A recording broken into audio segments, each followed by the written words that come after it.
Well, Howard, thanks. And it's a great pleasure to have you doing the honors as the regularly appointed faculty director of the Center for Austrian Studies after our rather long interim. It's also a really great pleasure to introduce today's speaker, who is by now a friend of many years standing. I won't say old friend, since he's considerably younger than me. I first met Ben Fromer when Ben was working on his doctoral dissertation, the research in Prague. I think probably ran into you in the State Archives first. Then we had coffee and then talked to some of the other Americans who were there. Of course, I was pretending to be the old veteran with these youngsters around. Ben's dissertation turned into a really important, wonderful book. And wonderful in the sense of its high quality, not wonderful in terms of the story it tells. The story it tells is in many ways a grim one. The book was called National Cleansing, Retribution Against Nazi Collaborators in Post-War Czechoslovakia. It was published by Cambridge Press in 2005 to great acclaim. And I recommend it highly for a study in how justice, politics, the war experience, the turmoil, the almost equally great turmoil of the post-war period in Czechoslovakia came together. Today, Ben will talk about another dimension of the Czechoslovak experience during the war. Ben is acknowledged as a great scholar, but he really is a triple threat. He has been a member of the faculty of the history department at Northwestern University since, was it 1999? Right after finishing his PhD, he got started at Northwestern. He has won several major teaching awards at Northwestern. He is, for the period 2013 to 2017, the Charles Deering McCormick Professor of Teaching Excellence at Northwestern. I hope that doesn't carry a release from teaching. He has also been quite a stalwart in terms of his university and professional service, and for several years now, he has been shouldering the very considerable responsibilities of being director of the Holocaust Educational Foundation, which sits at Northwestern University these days. And I think many of you in the room know that foundation from the Lessons and Legacies conference and workshops that it sponsors at every 2 years. 2 years. Including one at the University of Minnesota. Yes, some years back. So Ben keeps pretty busy, yet he manages to go back to Czechoslovakia and Austria for research. His current project is called The Ghetto Without Walls, Identification, Isolation, and Elimination of Bohemian and Moravian Jewry, 1938 to 1945. And from that project today, he's going to talk about The Last Jews, is his lead-in to the title, Intermarried Families in the Protectorate of Bohemia and Moravia. Ben Fromer, it's a pleasure to welcome you back, and I look forward to what you have to say. Thank you very much, Gary and Howard. I will, before I get in, if this flashing becomes really annoying, please let me know now that I've drawn your attention to it. The pictures are not essential. In fact, I can turn them off after a little bit once I orient ourselves. As Gary mentioned, this is part of a larger book project that I'm working on, which examines how the community of Jews who lived in Bohemia and Moravia, which is basically the territory of today's Czech Republic, were during the Second World War excluded from the majority population, segregated, identified, isolated, and ultimately lost their property, and many of them, or most of them, shipped off to die in concentration camps and ghettos and in death centers. The community, as I'll describe, is extraordinarily interesting in a number of different ways. It's not enormous by the scale of the Polish Jewish community. The numbers, depending on whether one takes Nazi figures or the figures of the Czech Jewish community themselves in the area, range from 100,000 to 130 or 40,000 during this period. And yet they're significant in the context of the Second World War, as well as in Jewish, Christian, or Gentile Jewish relations in Europe, because it's a very old and significant community going back centuries, but also because it was the probably most integrated and assimilated community of Jews in Europe, perhaps in the world at the time. A community that was largely indistinguishable, particularly for those who spoke Czech or spoke Czech with a native accent, as opposed to a large number who also spoke German with a native accent. It was, in terms of dress, in terms of location, largely in terms of profession, particularly in terms largely of where they lived, interspersed with the majority population, both Czech-speaking, German-speaking, in both. It was also, as I'll describe today, and go into greater depth, an extraordinarily intermarried population. In fact, the most intermarried population of Jews at that time. Mixed marriage is a subject that is of particular importance in the Nazi period of occupation and administration or domination in Europe, but also in terms of relations between different national and ethnic groups more largely. It's one that's significant overall during this period, but in particular for the area of Bohemia and Moravia for several reasons that I'd like to lay out at the beginning. One, it was a particularly complicated issue for the Nazis themselves. One that the Nazis had great difficulties with, ideologically and practically speaking. Ideologically, as these charts illustrate that came out of the Nuremberg laws, which in fact were promulgated 80 years ago yesterday, as well as the one that I put on the poster that demonstrates the extraordinary difficulty that the Nazis had with identifying what to do, not with those who they determined to be so-called full-blooded Jews, people whose both their parents and all their grandparents were Jewish, but those who had either one grandparent or one great-grandparent or one parent who was not Jewish, and therefore how they could be combined and how they could be counted. The so-called Mischlinge, or mixed-race children who emerged from mixed marriages, either in the first generation as Mischlinge of the first degree, according to the Nazi definition, or in the second generation of Mischlinge of the second degree, or, in another important term that you often don't hear explained, ultimately as Geltungsjuden, or Jews by definition, or those determined to be Jewish by the Nazis, those who came from mixed parentage, but in one example, were raised in the Jewish tradition or brought up as Jews and are counted as Jews. These multiple different cases provided or caused an ideological problem for the Germans and the Nazis, Germans, in the sense that it wasn't clear where they should fall. On the one hand, they were the most dangerous according to Nazi ideology. These were exactly the people who were intermixing, who were undermining the race. On the other hand, practically speaking, they were the hardest to deal with. Because unlike the so-called full-blooded Jews, these Jews were married and connected by relation of the closest kind to majority German population. These are Jews who others would stand up for, and not just ordinary Germans, but in fact quite some powerful Germans in the Nazi hierarchy themselves. And therefore, these were the Jews, despite the fact, and the Mischlinge and the people who the Germans counted as Jews, even though they themselves might not have, who despite their overwhelming ideological challenge to the Nazis, were often, in fact, in most cases, the last to be addressed by the Nazis. And for the most part were not deported, and those who were deported from the core German Reich in 44, 45, tended on the whole, in fact, overwhelmingly to survive. These Jews also, or Mischlinge, or descendants of Jews, also created, therefore, the most paperwork for Nazi bureaucrats, who were trying to figure out how to deal with them in the interim period between the time when other Jews were dispossessed, segregated, expelled, and killed, and the time when these Jews would be addressed. In addition to this, there's particular reasons why Bohemia and Moravia, however, the territory of today's Czech Republic, was of great importance and stands out in the treatment of the intermarried. As I mentioned, one of the reasons is that there were a lot of them. In the territory of Bohemia, the western half of the territory here of Czechoslovakia, in the period from 1928 to 1933, it's estimated that around 44% of Jews who married in that 5-year period married non-Jews.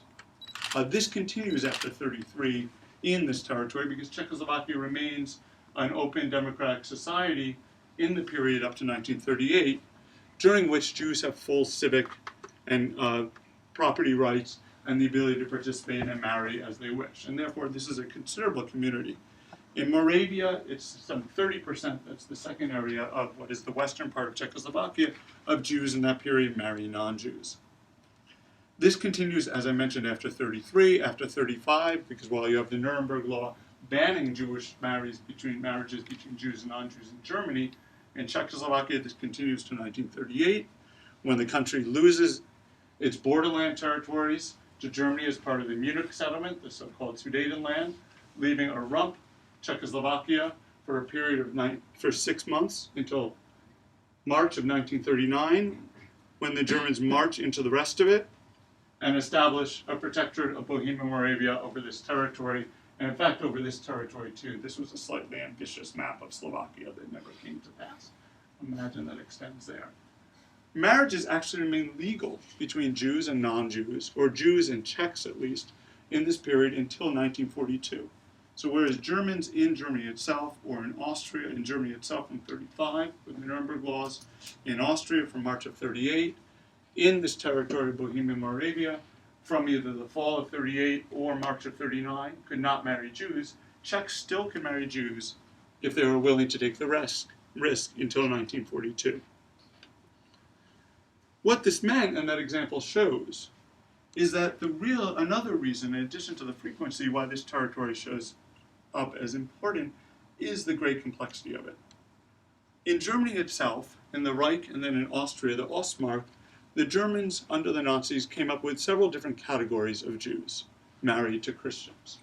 As I mentioned, there were the categories of different level of mixed race, but also there was the difference between when a man was a German and the woman was a Jew, or the man was the Jew and the woman was the German.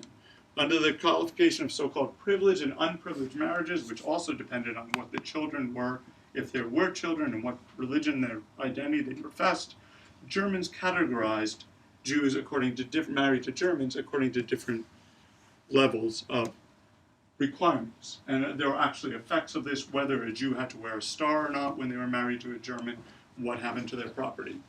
In the territory of Bohemia and Moravia, this is much more complicated by the presence of non-Germans.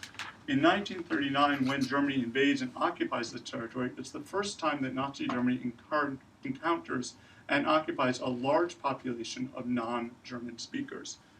It's the first time they confront a non-German population that's not Jewish in their own identification, where there's a large Slavic population that not only has to be administered, but in fact also is intermarried to a large degree to Jews. So in addition to the two categories that are in Nazi Germany itself, where you have whether it's a question of the male or the female partner being Jewish or not, you also in Bohemia and Moravia have Czechs married to Jews, and the two categories there of the male being the Gentile Czech and the female being the Jew, or the female being the Gentile Czech and the male being the Jew, in addition to the fifth and sixth categories of Czechs and Germans being married, where it mattered who was the man and who was the woman. And so in fact there are minimally 6 different categories just among mixed marriage of different policies that are applied haphazardly, admittedly over this period, in each case being dependent on the one hand, so-called race or nationality, on the other hand, a very gendered definition of how to approach these groups. This leads us to more generally then the overall larger problem of these people during the war. I'm going to talk today, in the time I have, in 3 different categories or 3 different sections about the intermarried in Bohemia and Moravia. I'll talk about segregation and separation, I'll talk about deportation and survival, and then by way of conclusions, I'll come back to this idea or this issue of the fact there were not only Jews married to Gentiles, both Czech and German in this territory, but also a lot of Germans married to Czechs, both Gentiles. In the period when the Germans take over this territory, in March of 1938, Europe is still at peace outside of this territory, and in fact, until the first 6 months of the occupation, it remained so. And so the Germans approach anti-Jewish policy and expropriation of Jews in the Protectorate in a very sort of orderly and pseudo-legistic policy, without the violence that you may be aware of farther to the north and to the east, even without the violence that you see in March 1938 in Vienna, or in Kristallnacht in the fall of 38 in Germany and occupied, or not occupied, but in Austria. It's a process that takes place over a long period of time, or at least over several years, where the Jews of the region, step by step, are isolated, identified, and segregated out from the majority population. This process serves to break the ties that existed between Jews and the majority Czech and German Gentile population, and arguably prepare the way for their deportation, starting in the fall of 41, largely going through the winter of 1942-43. The intermarried play have a special position in all this. They're particularly difficult to segregate out to end their fraternization with majority population. For one, they fraternize at home, within their own families, because they're within the same houses as non-Jews, they're related to non-Jews, they interact in larger family organizations. Two, it's almost impossible to ensure or to administer many of the regulations that are meant to isolate Jews. To give just a few examples of regulations that were put into effect in 1939 and 1940, Jews were not supposed to, for example, buy newspapers. But of course, if the non-Jewish partner in the mixed marriage, bought a newspaper and brought it home, nothing does prevent the Jew from reading that. Jews were not supposed to buy tobacco, which they could not, but the non-Jewish partner could bring the tobacco home and the Jew could smoke it. Jews were not supposed to interact in all sorts of other situations, and for those Jews who kept to their own community, it was quite possible to build or maintain a life around that. But for the Jews in mixed marriages, who already had long-standing ties, in fact, many of them had been separated from the Jewish community, had converted previously, had become more attached to their non-Jewish side of the family, this was almost impossible to ask of them. It was particularly confusing to enforce for the local authorities. To give one example there, one of my favorite examples that we can find in this period that I came across in my research, as signs went up all over the country, all over the occupied protectorate, banning Jews from all sorts of different stores at certain hours, from pubs, from skating rinks, from movie theaters, from theaters, and restricting them to certain hours of shopping. All sorts of different problems started to arise for enforcement. And here's just an example of a sign that says, Juden nicht zugänglich in German, or Juden nicht dostupno, Jews not allowed, or Jews not allowed to enter. Another one here, and another one here actually on a children's playground in Prague. The Jews are not allowed to enter. The local authorities in one town sent a request or an inquiry to Prague asking them what they should do. Because at the same time Prague had sent out an order, the Czech authorities had sent out an order to the local authorities to enforce the putting up of signs throughout the countryside and throughout the towns and the cities, marking on the one hand anything owned by a Jew as a Jewish business, Židovský obchod in Czech, but also marking, on the other hand, any other place as Jews not allowed. And this local town sent in a request or inquiry that said, what should we do about this one house in town that has both a Jews not allowed sign and a Jewish business sign on it? And the response from Prague, as it went back and forth several times, they discovered this was an intermarried family. The husband owned a pub in the front half of the house where the sign Jews not allowed was posted, and the wife owned a store or ran a store in the back side of the house that was a Jewish store. This went back and forth several times until the authorities decided that as long as they could come up with two entrances, a front one and a back one, and the Jews didn't use the front one, that this could be allowed.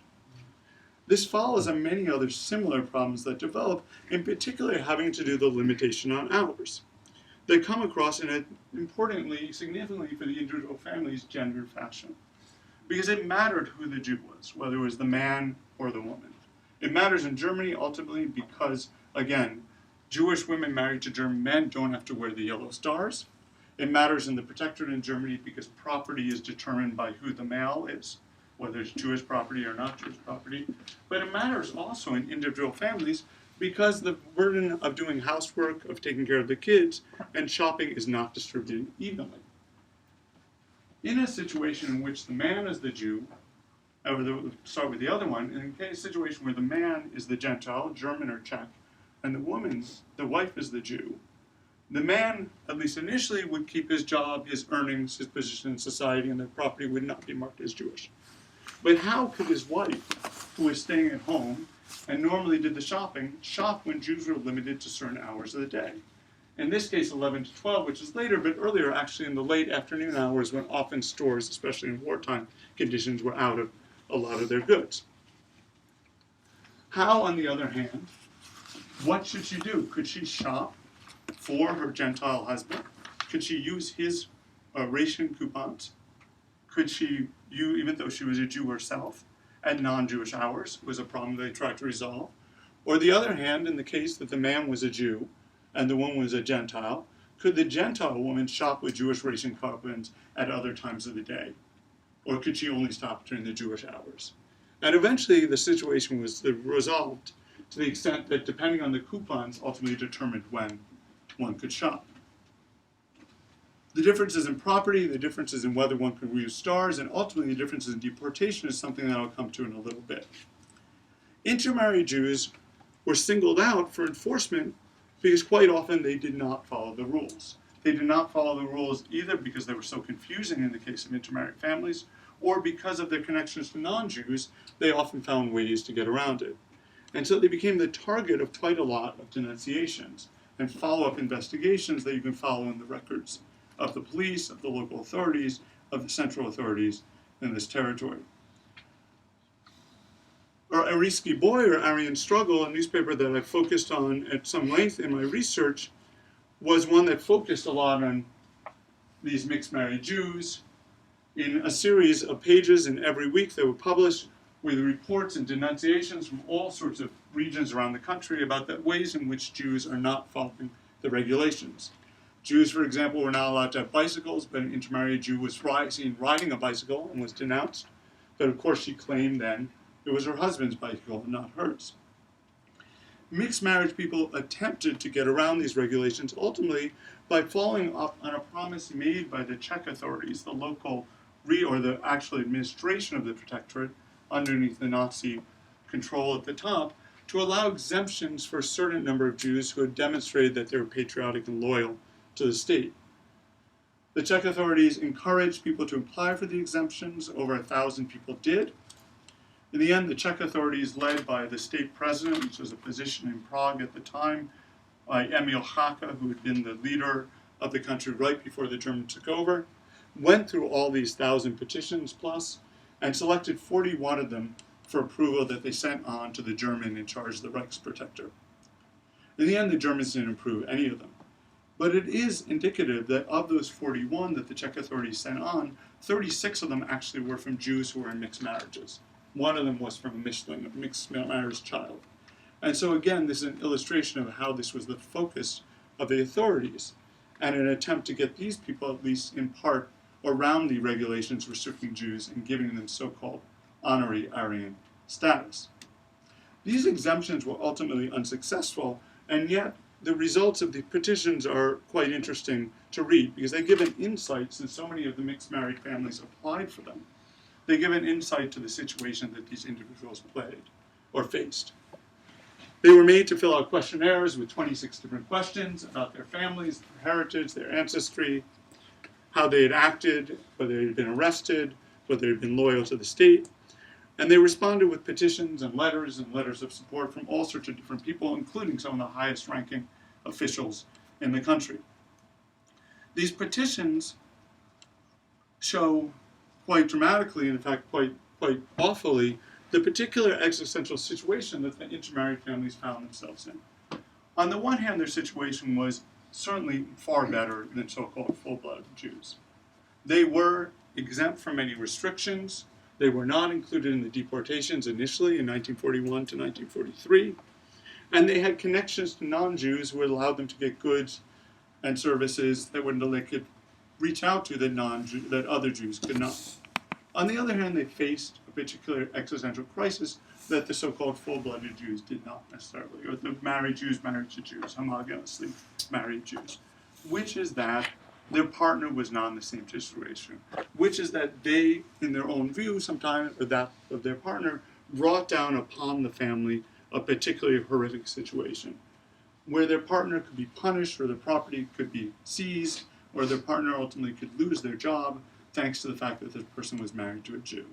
And this comes out quite dramatically in these letters.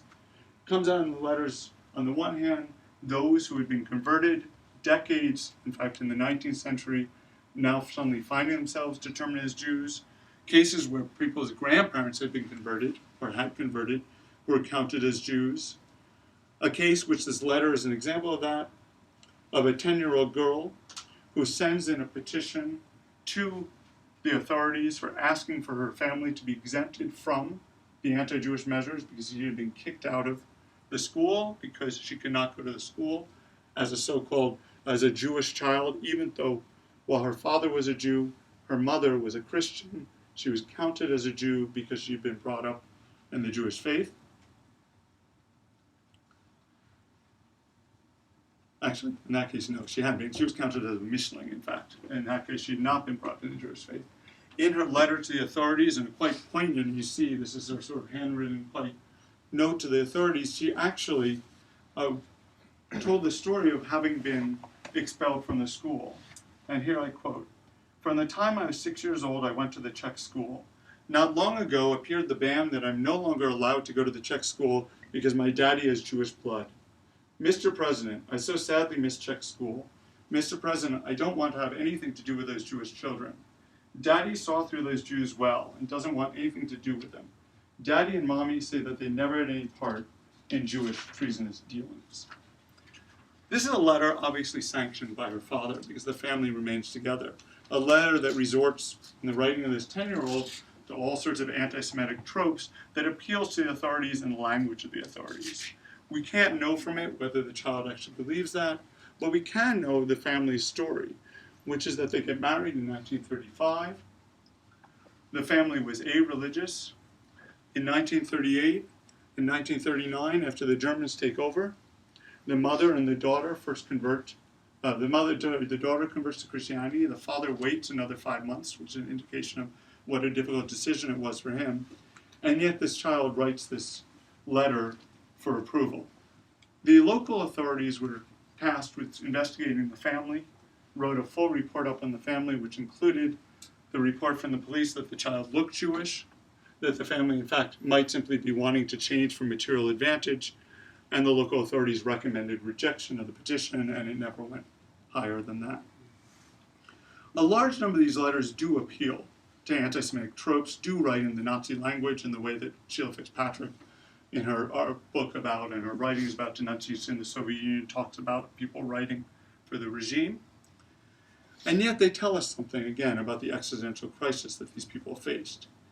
In another case, one that takes place after the fall of 1941, when this existential crisis became that much stronger as the deportations begin, as the consequences of the Nazi occupation become clear, one man writes in defense or for exemption for his Gentile wife because he's an invalid, and for his Jewish wife. It's confusing.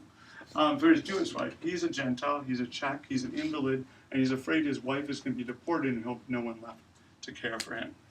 Another woman writes, a mother of 4 whose children are ages 12 to 20, who had been married or was married at that time still to a Jew, but in fact was concerned about her children who were counted as Jews even though they were from the mixed family, because although she herself wanted them, she claimed to be brought up Christian, her in-laws had pressed them, and in fact they had registered the children as Jews in the late 1930s. They were counted as so-called Geltungsjuden, and she was concerned then with deportations going on at the time from Prague, that in fact they would be sent away. In her letter, she noted at the end of it that in fact she had initiated proceedings for a divorce from her husband. And divorce is particularly the element of life that was very different for the intermarried than from the homogamously married Jews. Divorce was something that faced intermarried families as an option, as a possibility, as a crisis from the very beginning of the occupation. For Germans in particular, those Germans who were married to Jews, the pressure from authorities was often quite intense and repetitive.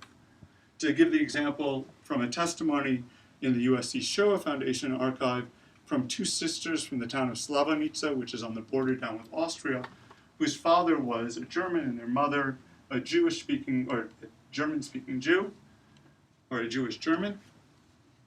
He came under pressure almost immediately, and so he sent his family, they fled into the interior of the Protectorate away from the Sudetenland, and only returned, in fact, to join him in Slavnica later in the war, when the authorities pressure on him, in fact, worked the opposite way, said that since he was estranged from his wife and they were no longer living together, they were going to dissolve his marriage. He called them back in order to save their marriage and save his family. But a number of people made the other choice. A large number of individuals, again, it's hard to come up with the exact numbers, the numbering over 1,000 certainly, made the decision to get divorced. Now, when I say made the decision, in some cases it was individual, in other cases it was collective. The decision was made to protect property, so that the property would not be marked as Jewish and expropriated. The decision was made to save a position or a job, so that the person would not get purged or lose their job.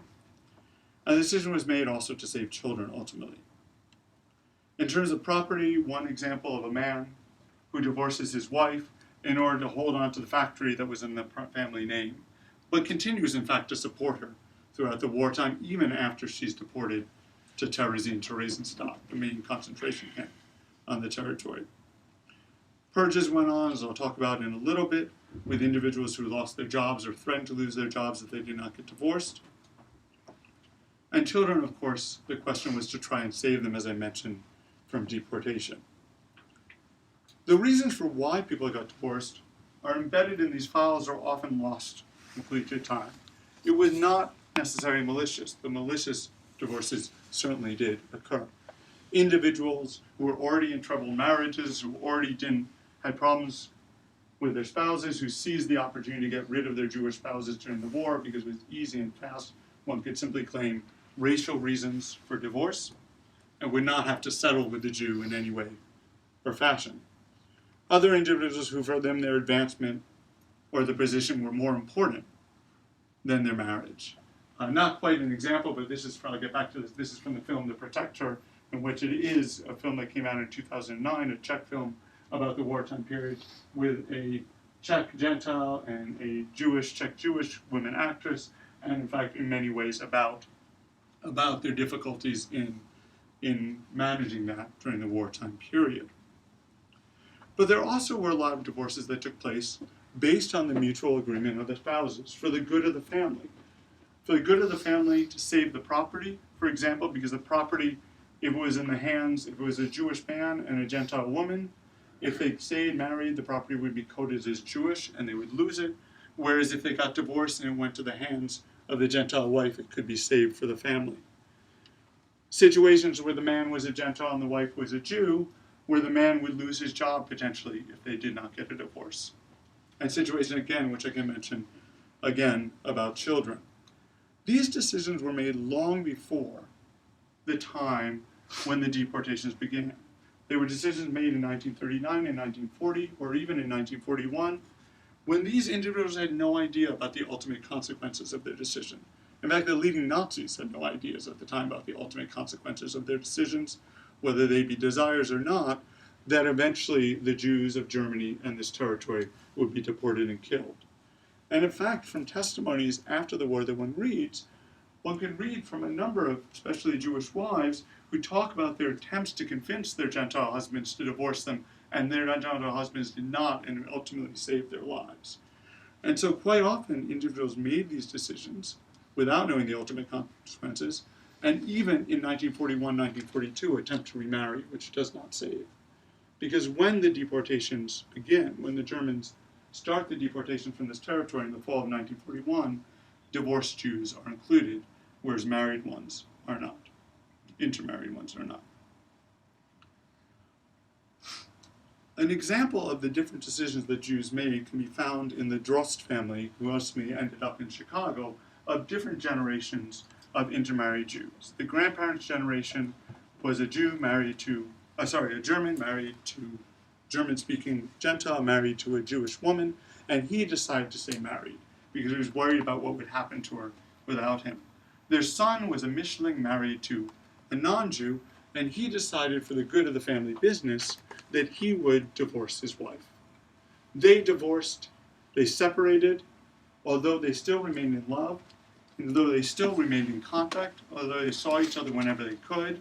As things got worse, they headed in different directions, he to his family, until they got deported, the members of it, she to her family, which was not necessarily under threat, and they remained in contact.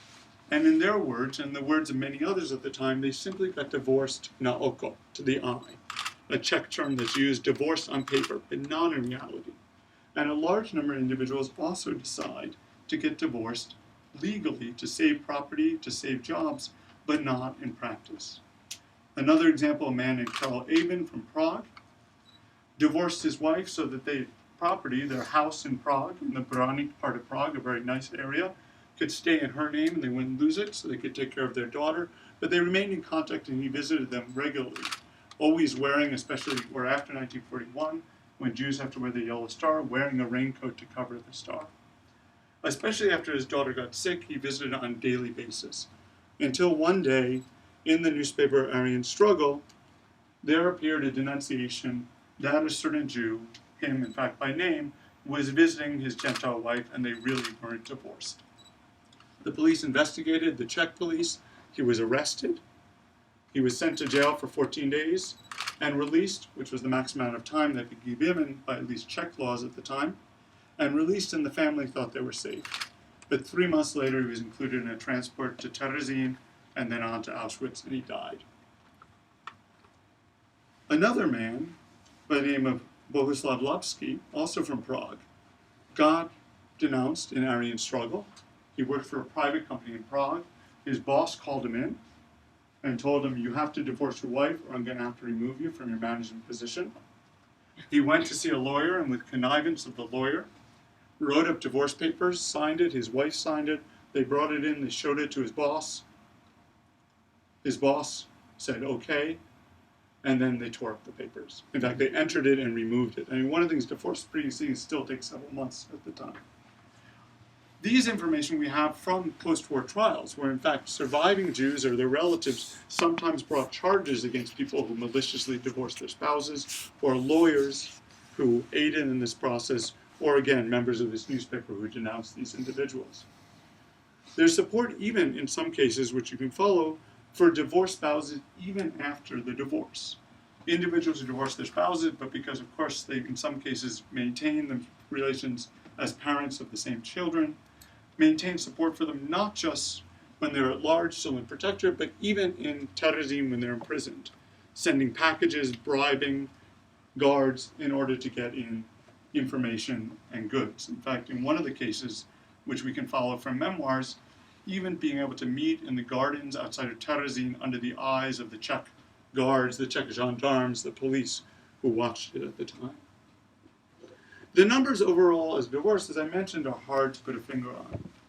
At most, we know from a report in 1941 of the number of Czechs who petitioned for divorce on racial grounds, which ranges anywhere from 500, I would say, up to about 600 individuals.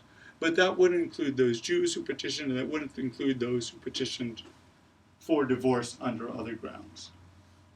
But it was of critical importance because, as I mentioned, those who were divorced, as well as later those whose partners die, were eligible for deportation and were included in the deportation trains that left for Theresienstadt and ultimately for Auschwitz and other places east from 1941 through 1944. This left then who behind? And this is where we get the title of the talk, The Last Jews. When these mass deportations took place, and the approximately 75 to 80,000 Jews from this territory of Bohemia and Moravia, most of them first to Terezín, with some of them immediately eastwards, and then the others onwards later, were sent off to their deaths.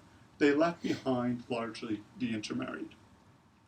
The intermarried who, in a great irony, one of many of the period, were left to be in charge of the Jewish community.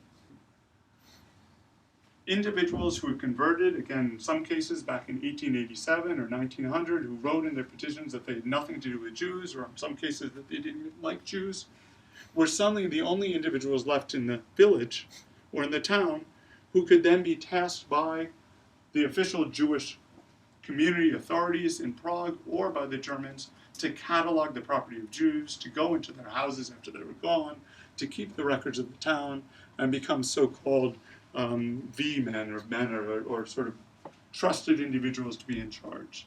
Individuals, again, who had left the community, who had nothing to do or wanted to do with the community, were now the last Jews on site in villages and towns to take care of the paperwork.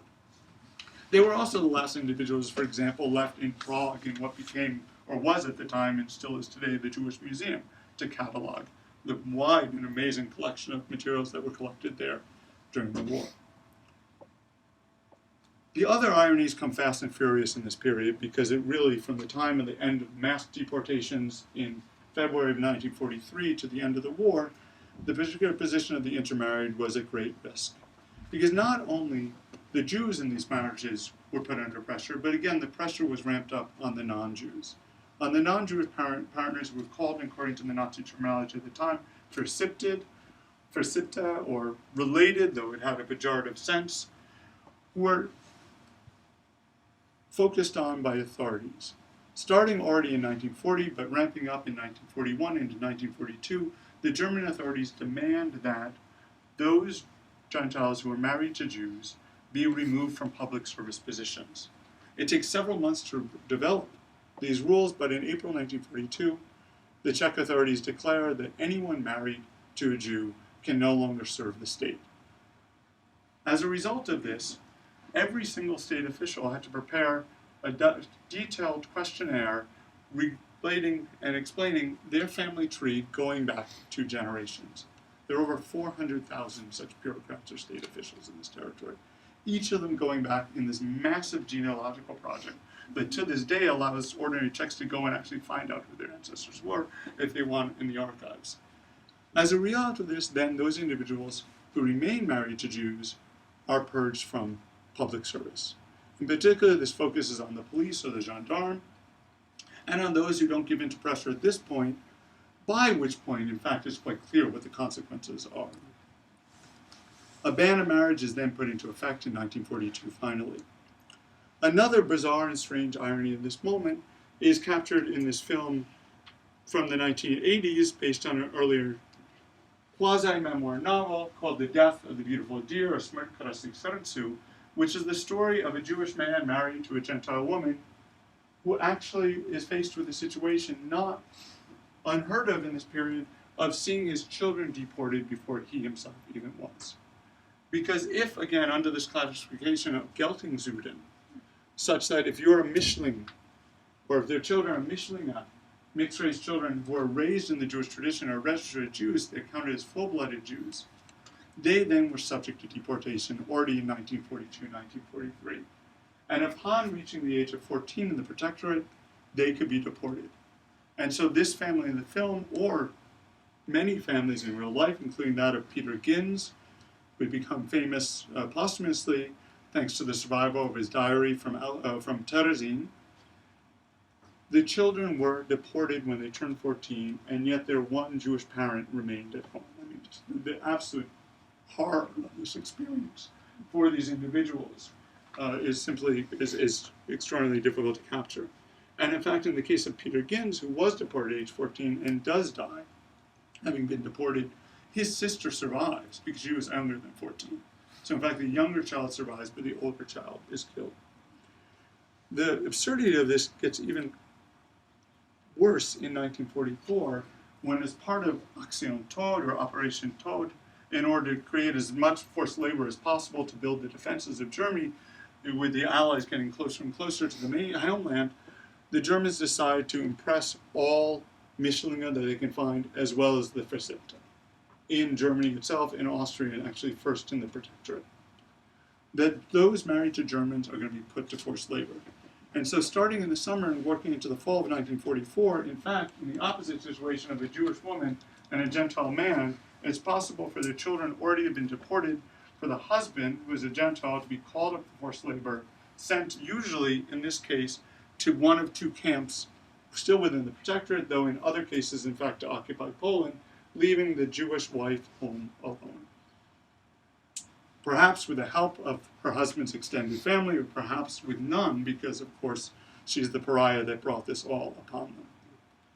Some Jewish wives at this period are interned in Hagibor in Prague, in sort of the Jewish hospital and quasi-camp that's kept there, but they ultimately are not deported until, starting at the end of January 1945, until March of 1945, is the wave of deportations from the Protectorate first and then from Austria and Germany of intermarried Jews and the remaining Mischlinge.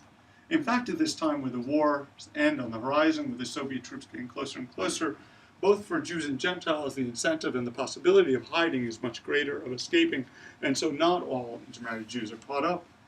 But in fact, most of them are, though of those that are caught up and sent to Terezin in the winter and spring of 1944, almost all of them survive.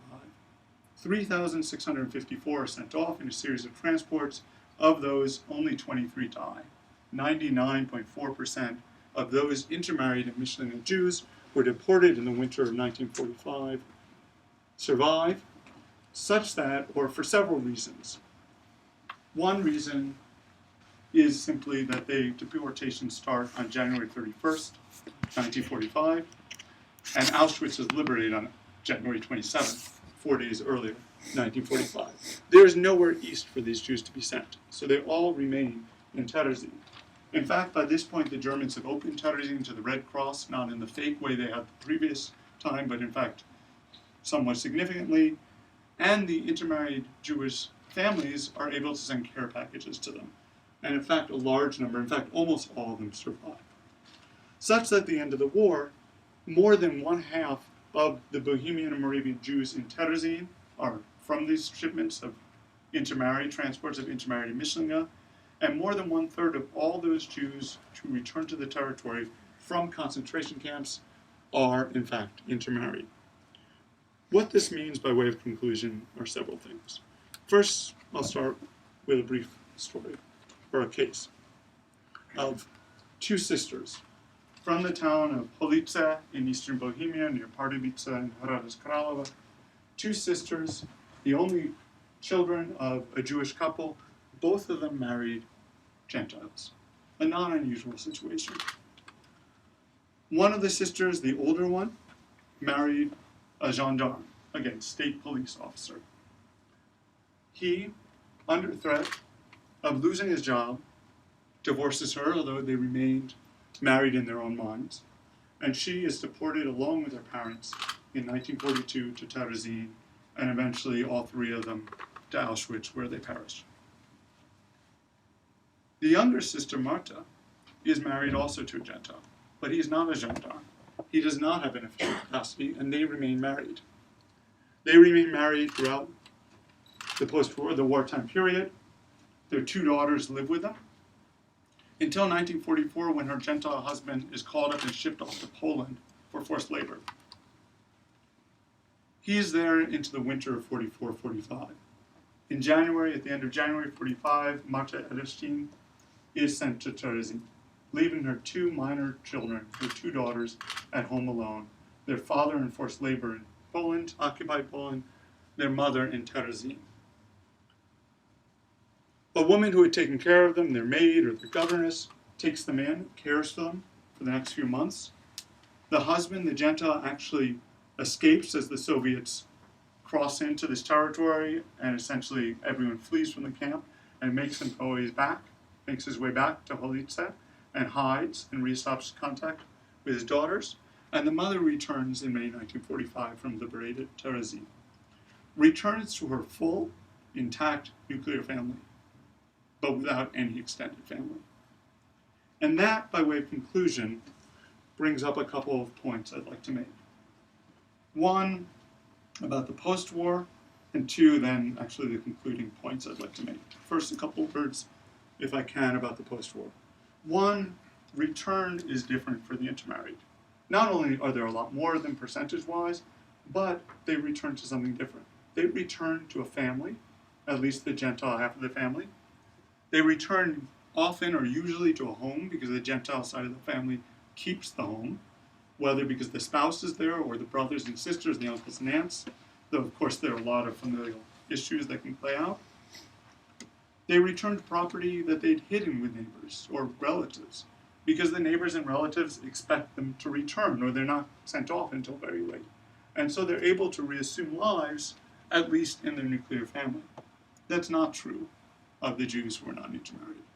They return alone, they return to property that's not given back to them, quite often, and they return isolated and separated. There's a major caveat to that leads into my conclusion, however. That's true for those Jews recognized as Czech, or those Jews married to Czechs, not those Jews married to Germans. Czechoslovakia, before this war, had 3 million or so Germans within it, and at the end of World War II, for a number of reasons, one of which is simply revenge, Czechoslovakia decides and proceeds to expel nearly all of those Germans from the country. Jews who spoke German, or were considered to be German, who voted for German political parties, who organized before the war, as far back as the 19th century, or the 1920s and 30s, before the Nazi period, in German organizations, were counted as Germans and were subject in the early months after the war to all sorts of vigilante actions, violence, theft, rape, and then for losing their property and losing their citizenship. Germans who were not Jews were also subject to this, of course, including those who were married to Jews. And so to give the example of the Muk sisters who I mentioned from Slavnica, they, at the end of the war, find that liberation is nothing but. It was not liberation at all. It's not. They find, in fact, first when the Soviets come in, or the Russians as they call them, they're immediately considered to be dangerous, that they're considered to be suspect, and the Russians take over their property. When they find out they're Jews, the Russians actually can protect them. And then when the Czechs take over from the Russians, they lose their property completely and are put to flight once more. For Jews in general, then, who speak German, who are married to Germans, this is a period of incredible threat and loss that's not ended, at least officially, until 1946, when the government recognized Jews as victims of the war, and when Germans married to Czechs and to Czech Jews, or to Jews in general, are allowed to stay in the country. That leads me to my conclusion, really, finally, which is in 2 parts. The first part is a long-term one, which is because the intermarried survive at far greater numbers, and because they return home to actual homes and families, at least half of families, they're also far more likely to stay, both in 45, 46, but especially in result of the dual cataclysmic or dual huge events that happened in 1948. In February 1948, the communists take over Czechoslovakia and impose a one-party state with great repression. And of course, a few months later, the state of Israel is founded and is welcoming to Jews coming there. For those Jews who were not intermarried, the combination of those 2 factors was a major push and pull to leave the country. They had no families, they had no property, in many cases no reason to stay.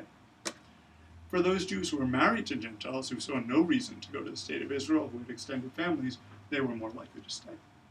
And therefore, what this means is that the Jewish community, or those descended from Jews in Czechoslovakia after the war, were the intermarried. And that leads to a particular, largely, I mean I'm exaggerating that for a point, but were largely the intermarried, which also built a certain narrative, which was the narrative of the intermarried, which is one of greater integration, which is one of greater acceptance, which is one of being Czech, like their Czech neighbors. The second point is a slightly more potentially controversial one, which is what happened to those German-speaking Jews, as well as those Jews married to Germans after the war. In 1947, the Czech journal Dnešek, one of the sort of more liberal journals at the time, published an article called The Conversation with a Child of Mixed Marriage, a fictional account based very much on any number of cumulative real stories. A girl whose father was German, whose mother was Jewish, who found at the end of the war, in the words of her father talking to her, actually I think the father was Jewish, the mother was German. But yeah, the father, actually for reasons I can explain, the father was Jewish, the mother was German, who found at the end of the war that the family was still under threat. Her father explains to her that, oh, it's true, on the one hand, one grandmother was gassed, the other grandmother was put to flight, the family put to flight to hunger and uncertainty.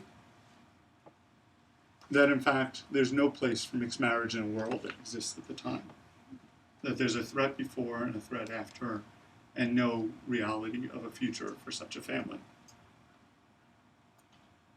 The similarities to what occurs to mixed married families during the war, during the Holocaust, as well as occurs to mixed marriage families during the expulsion of the Germans from Czechoslovakia, cannot really be avoided. The intermarried families pose an ideological problem and a practical problem not just to the Nazis, but to those who want to expel the Germans from Czechoslovakia. Ideologically, again, they put false to the idea that Czechs and Germans are completely different people, that they had no interaction, that they can be ultimately separated. Practically, again, they're married to Gentiles and Czechs who have connections to levers of power who can and do protest when their families are persecuted. And so in both cases, it becomes the cases that generate the most paperwork, that cause the most problems, that ultimately lead to a halfway solution. And the German case leads to survival during the war, and in the Czech case after the war often leads to people staying put, as opposed to their extended families being expelled and ending up in Germany. I'll end, however, with the differences because I think they are important as well. On the one hand, the difference is clear about where the end point is. For those expelled, for the most, almost all of those expelled, though many thousands did die, most of the Germans expelled end up living in Germany after the war and living. Most of the Jews who are deported end up dying, of course. But secondly, there's no Mischlinge in the Czech case, at least in a long-term sense. In the post-war expulsion, the Czechs decide for an all or nothing approach. And in fact, they decide largely that the children are Czech. That in fact, although they distinguish as well between who is the man and who is the woman, who is the husband and who is the wife, if the wife is a German, then it's okay, then there's no problem, they can stay. If the husband is the German, then at least the husband should be expelled, but the Czech wife and the children should stay and remain so. And that illustrates a larger point about the difference between an extreme form of nationalism and the extreme form of racism that Nazism was in its eliminationist or redemptive phase, depending on how one terms that. So with that, I'd like to bring it to a close. I've gone over my time, I think, and so I'll open up for questions. Thank you.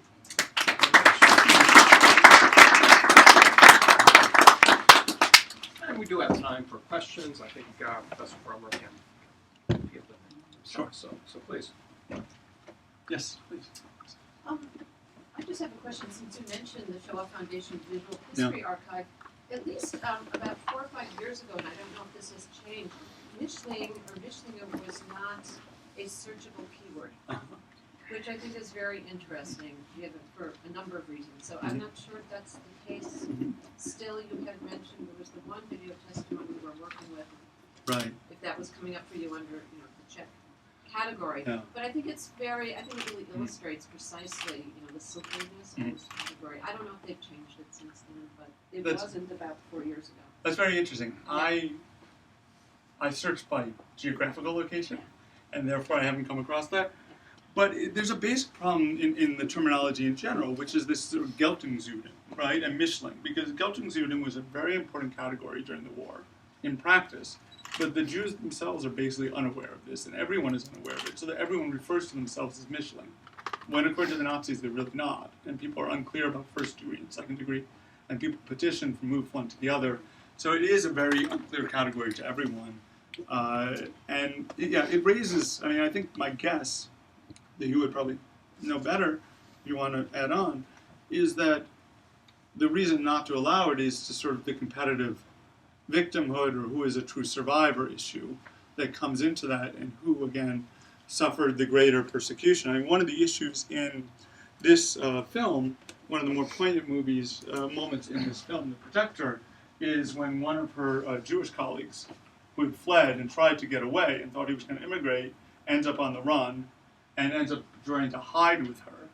And he, basically lectures her on how great her life is, and she doesn't think so as well. And there's a very different experience that comes through. Though if you're picked up by the Gestapo and you're a Mischling, it doesn't help you one bit. And there are Mischling deported in 41 or even earlier as well. Yeah. Okay. A couple slightly unrelated questions. Just so we get the sense, the dynamic here. You talked about the Czech state administration enforcing these regulations. It wasn't totally clear from what you presented today. The regulations, you showed diagrams and charts developed in Nazi Germany. But the regulations in Bohemia and Moravia, is it fair to say they were modeled after in the Protectorate, modeled after those developed in the Reich, but in fact generated in the Protectorate and could vary in small details, and represented the input not only of the Gestapo and the Rights Protector's office, but the Czech state administration. The Czechs were charged with developing their own regulations for this, right? Yeah. No. So this is. I mean, in fact, this is the danger from working from notes. I skipped over the two sentences at the beginning, I think, where I explained that, in fact, although Nazi Germany is in charge of the territory because Nazi Germany took over in 1939 before the war started and was concerned with international public opinion, but also wanted to have things run as smoothly as possible, they left intact the local administration. They got rid of the Ministry of Defense, but they kept the Interior Ministry in charge of the police, they kept all the bureaucrats. And so there was actually quite a large local Czech role in administering and even developing. In the spring of '39, there's a different chapter that I have, particularly on that period. In fact, Hitler says Czechs are in charge of their own Jews, and the Germans are only concerned with property at that point, theft, essentially, not with Jews as people. And so, especially in '39, with these regulations, they come with German pressure, with local Nazi pressure, with the Gestapo involved at times, but from Czechs. And so, at that time, these Czech authorities, these Czech politicians, do start to develop their own Nuremberg law, essentially. And it goes through many, many drafts that you can barely follow, and it hardly matters in the end, because in the end, the Germans never approve it. I mean, the Czechs make exceptions for converts, the Jews would like to make an exception for converts, would like to make an exception, especially for women married, Jewish women married to Czech officials, in other words, for themselves. But ultimately, the Germans in charge wipe this off the table and institute essentially the Nuremberg laws. For Germans immediately, but then later on applies in practice more or less for Czechs. The thing is that the ban on Czech marriage with Jews doesn't come in effect till '42. So, yeah, the short answer, or the other answer, none of the answers are short, I'm sure, is that there are only so many German officials there as well. There's fairly few German officials. In large areas of the country, the Germans are not policing on the ground, so the local police and local gendarmes are in charge of enforcing, investigating, and reporting. And so there's a heavy involvement, as there is, again, in the Netherlands, in France, wherever you put it, in Poland as well, despite there being no upper echelon of authority. Well, so there is some, at least to some extent, a blurring of perpetrator and victims in terms of administration and governance. Let me go to the other topic. You began the talk talking about the high frequency of intermarriage by the 1920s, 30s, and certainly by the beginning of the Nazi occupation. Now, from my research and reading, certainly in Prague, but I think elsewhere in Bohemia and Moravia, intermarriage rates in the 1880s, 90s were still very low, and in fact lower, say, than in Vienna. Better known, Vienna's better known, but Vienna more an exception. Could you say something about what that says about the sociology of Jews in the Bohemian Crown lands, and this particular, the uniqueness, or the specificity, let's say, of this moment of the 20s and 30s with this very rapid increase in intermarriage in those decades? So I think that's, I mean, to get back to the 19th century, they're part of the same, of course, as you know, as many people know, they're part of the same realm, right? They're under the Habsburgs, part of the western part of the monarchy, in which case the regulations governing marriage, I mean, a Jew could only marry a Catholic if that Jew converted. There was a possibility to become confessionslose, for both partners to declare themselves to have no religion. That comes into effect in the later 19th century, which allows them to get married. But this was a major barrier upon this. I mean, of course, divorce wasn't possible as well, and during the war, clearly divorce is a big story. What matters there is Czechoslovakia in 1918, which is an avowedly secular state, which institutes secular marriage on a grand scale and legitimates on a grand scale secular, non-religious identity. And as well as a large number of Catholics, but a large number of Jews head in that direction too.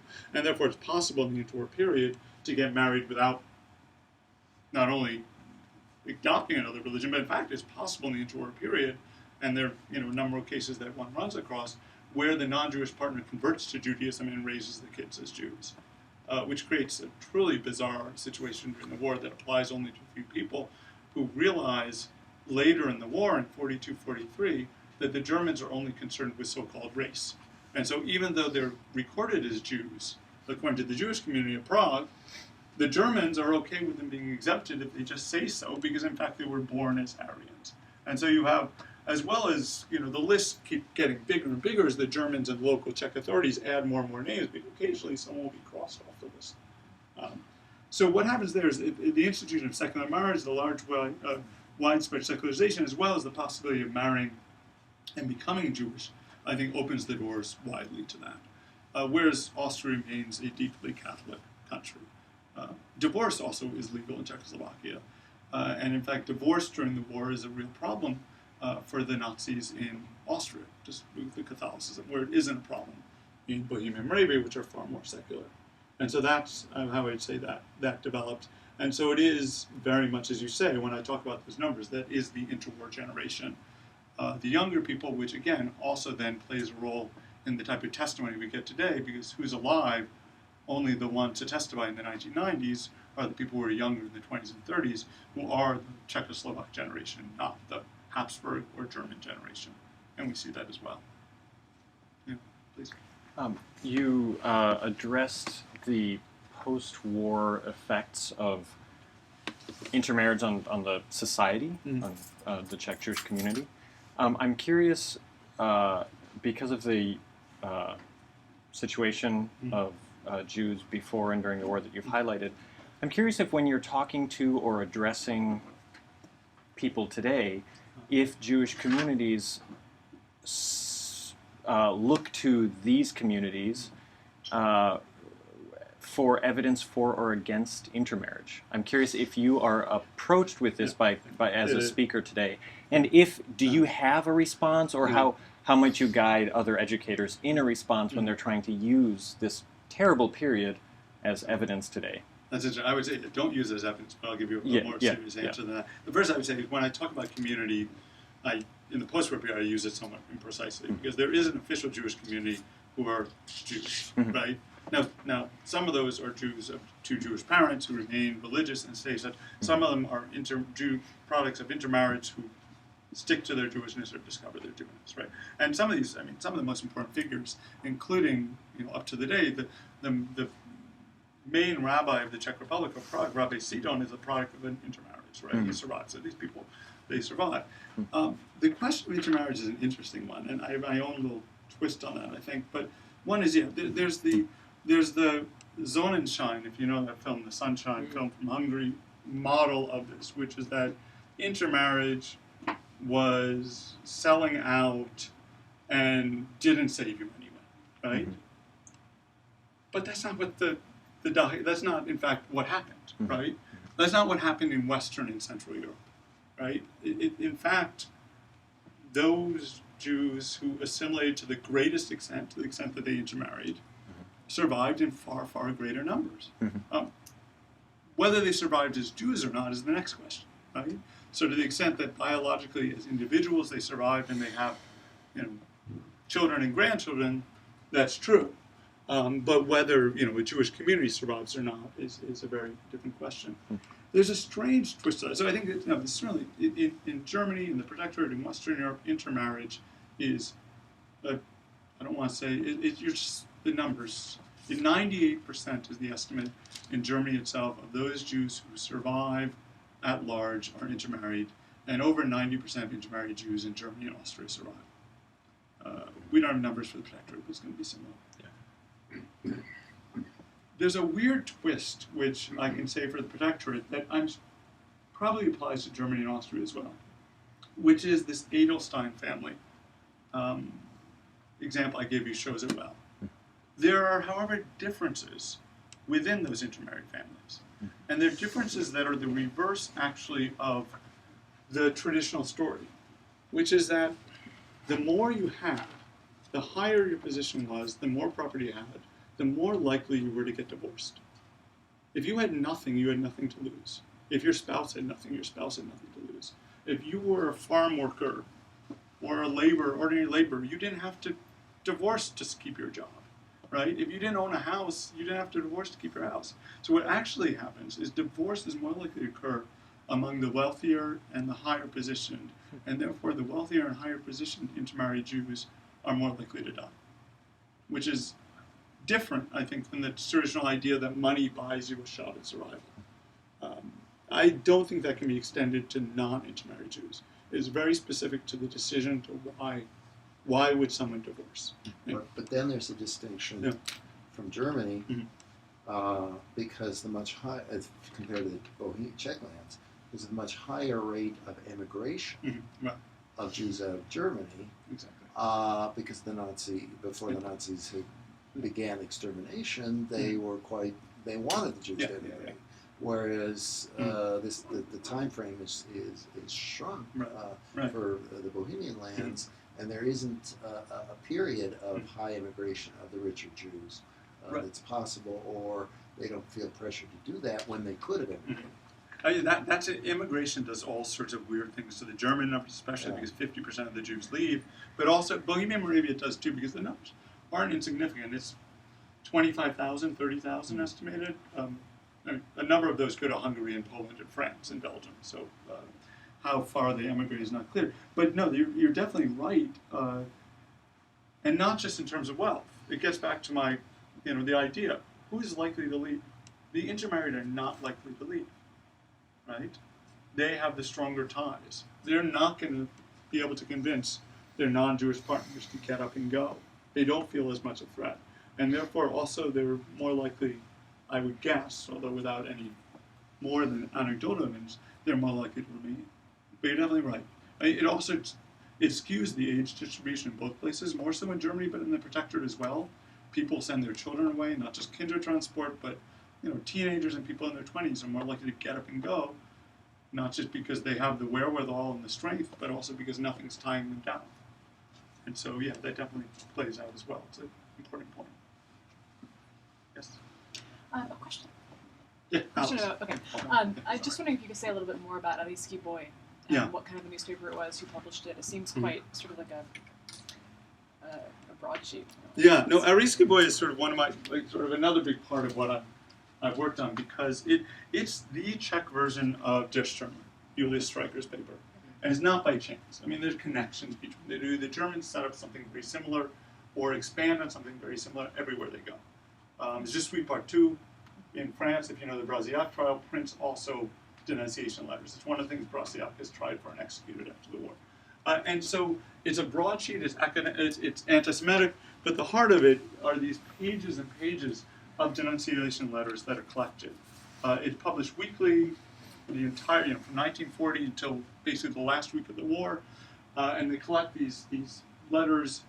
They claim 60 to 70 a day, most of them in Czech, as people write in denunciation letters, beginning about Jews, but also, I mean, it's incredible that these letters, because one of the things that's really interesting is, and I can go on forever, but there's a whole nother lecture. The police actually follow up on the letters. There's a long-standing Central European method of policing, which is reactive, not proactive, which consists of having a huge number of people sit in offices and clip newspaper articles, paste them down, and send them to the local police to investigate.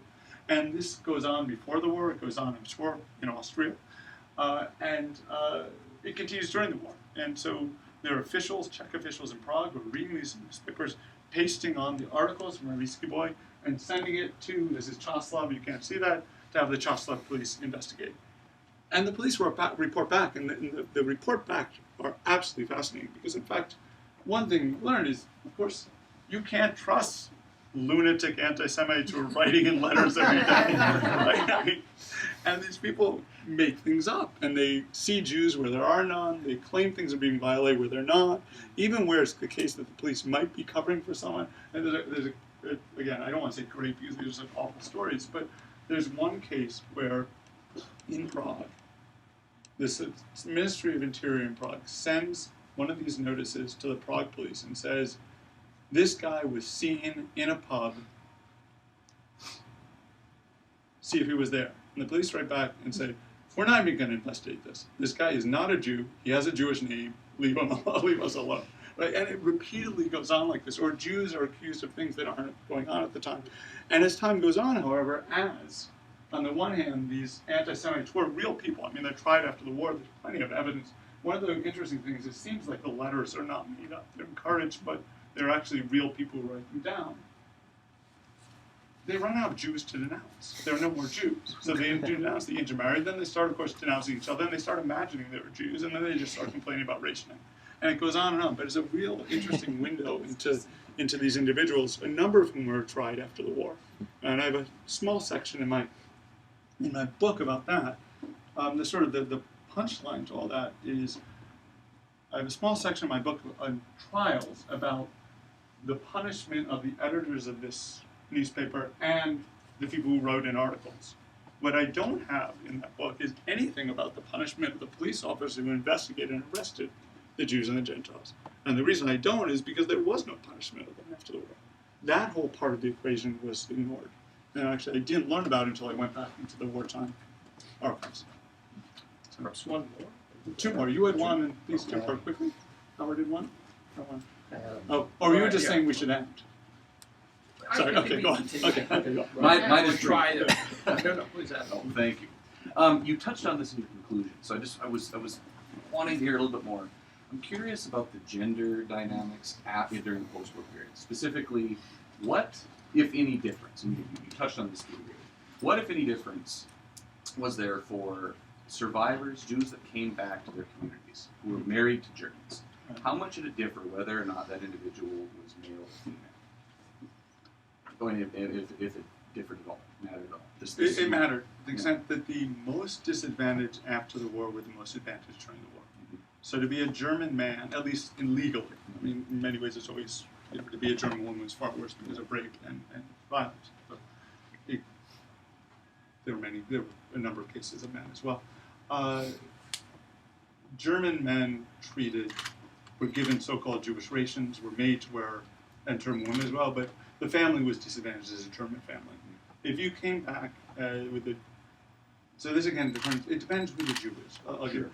Because if it was a Czech married to a German woman, the family was treated as Czech and suffered no disability and was not slated for deportation. So if that Jew was considered to be Czech, because the post-war Czechoslovak government considered Judaism to be a religion, not a race, then that family was theoretically fine. If that Jew was considered to be German, then it was the same thing as having a German man. In theory. In theory. I was thinking this in the in context practice, of the person. In practice, local authorities did whatever they wanted. Yeah. And often used up any excuse to seize property. This is really where I was thinking, in the context of your first one. And in fact decided that someone was a German after the war because they wanted to get rid of the person. You have people who can't speak a word of German who are being kicked out of the town. Of course. Because they're the local witches, basically, who are being burned. It's similar. A shot on the side of the road. Yeah. Good. Well, let's thank Professor from Yeah.